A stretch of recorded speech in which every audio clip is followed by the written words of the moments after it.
అక్కడే ఉండు.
అరే సెకండ్ ఉంది.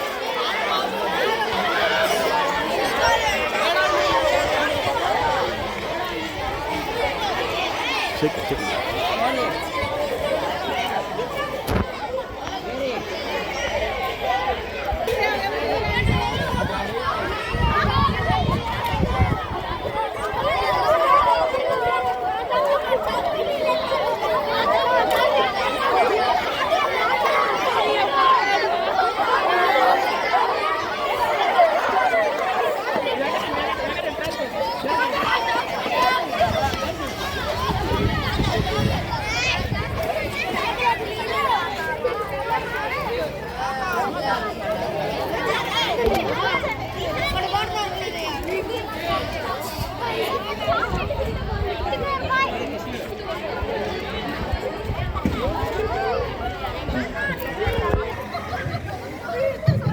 ఎవరు మాట్లాడదు. Keep going. కూర్చో. మీరు సైలెంట్ ఉంటే ఇక్కడ సాంగ్ స్టార్ట్ చేస్తాను. క్రిస్మస్ తాస్తానన్న ఫోటో తీసి నాకు పెట్టారా?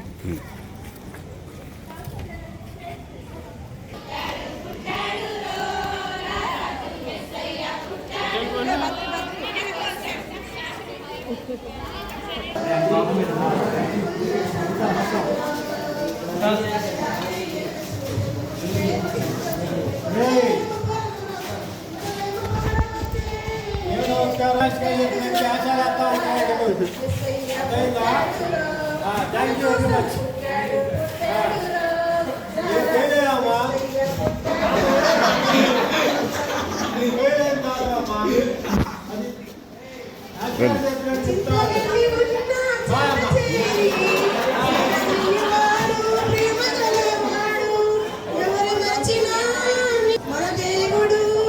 రాత్రి ఎదురు చూస్తే తూరు ప్రేమ చుక్కచ్చు గొల్లలేము పరుగునొచ్చే దూతలేము పడవచ్చే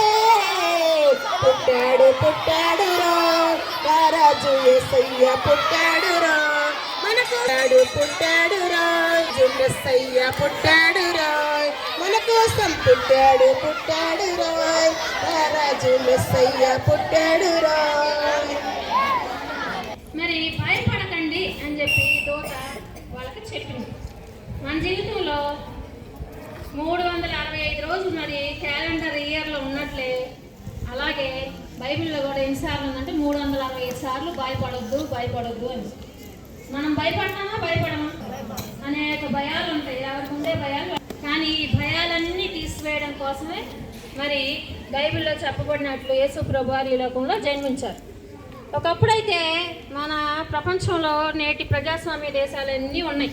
ఇప్పుడు మనం ప్రజాస్వామ్య ప్రభుత్వంలో చక్కగా చదువుకుంటున్నాం. ఒకప్పుడైతే ఈ ప్రజాస్వామ్య ప్రభుత్వాల్లో రాజులు పరిపాలించేవాళ్ళు, బలవంతులదే రాజ్యం, ఎవరు బలంగా ఉంటే వాళ్ళే. కానీ ఇప్పుడు ప్రతి ఇంట్లో అందరికీ అవకాశం, అందరికీ ఎవరు చదువుకుంటే, ఎవరు బాగా నాలెడ్జ్ సంపాదించుకుంటే వాళ్ళకి అవకాశం వచ్చింది ఈ నేటి సమాజానికి. మరి నేటి సమాజానికి ఇంత అవకాశం తీసుకొచ్చిన వ్యక్తి ఎవరు అని అంటే క్రీస్తు పుట్టుక వల్ల శతాబ్దం కూడా క్రీస్తు పూర్వం అనేటువంటిది కూడా మనకి చరిత్ర తెలియజేయడం జరిగింది. ఇంత గొప్ప చరిత్ర ఉన్నటువంటి వ్యక్తుల్ని, మహనీయులను మనం స్మరించుకోవడం ఎంతైనా అవసరం. మరి వాళ్ళు శాంతి, సహనము, ప్రేమ, ఓర్పు గురించి యేసు ప్రభు ఎక్కువగా తన బోధనలో చెప్పారు. ఒక చెంప కొడితే ఇంకో చెంప చూయించండి అంటాడు. మరి ఆ సిద్ధాంతం ద్వారానే మనకి మహాత్మా గాంధీ చదివేవాళ్ళంట. మరి చదవడం వల్ల యేసు ప్రభు యొక్క సిద్ధాంతాలను అనుసరించడం వల్ల మరి నేటి సమాజంలో మరి మనం బ్రతకాలనంటే కోపము ఆవేశము ఉంటే హీరో అంటారు.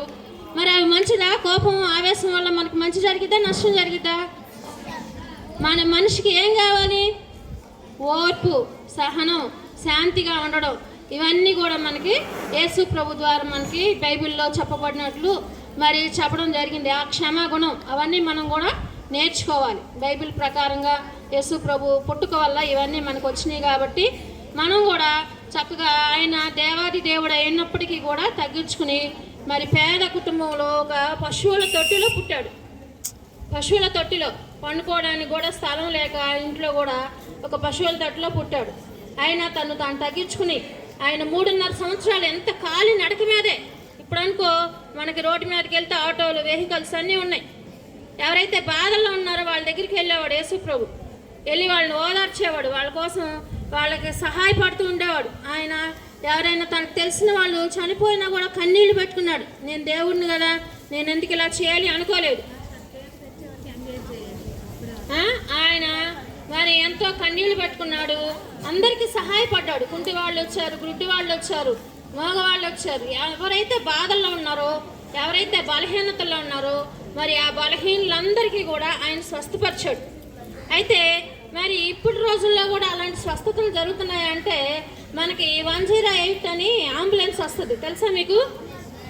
ఆ అంబులెన్స్కు వాళ్ళు ఏం చెప్పారంటే, మేము ఎందుకు ఈ అంబులెన్స్ పెట్టామనంటే రోగులను స్వస్థపరచుడి మరి అని వాక్యం ఉంది కదా, దాని ప్రకారంగా ఆ వాక్య ఆధారంగానే మేము ఈ అంబులెన్స్ని పెట్టి బాగోని వాళ్ళకి ఇవంతా సహాయపడుతూ వస్తున్నాము. అంటే ఆ బైబిల్ భావనలు, యేసు ప్రభు యొక్క భావనలు ఏంటి?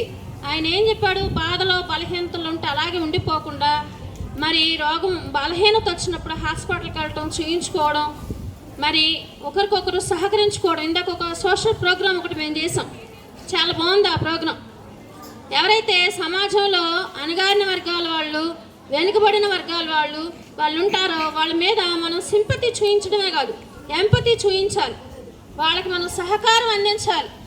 అరే ఎవరైనా పడిపోయారు, లేకపోతే ఎవరైనా గుడ్డి వాళ్ళు దారి తెలియక అటు ఇటు నడుస్తున్నప్పుడు మనం వాళ్ళకి ఏం చేయాలి?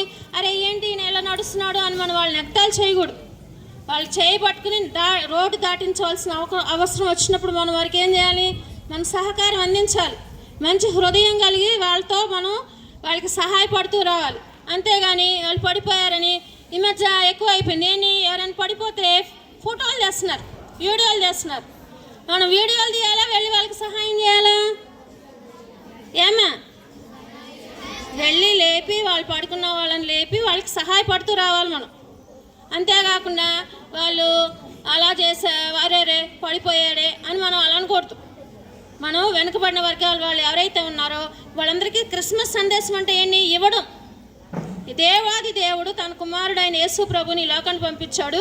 అలాగే మనం కూడా అందరికీ ఇవ్వడం నేర్చుకోవాలి. ఓకేనా?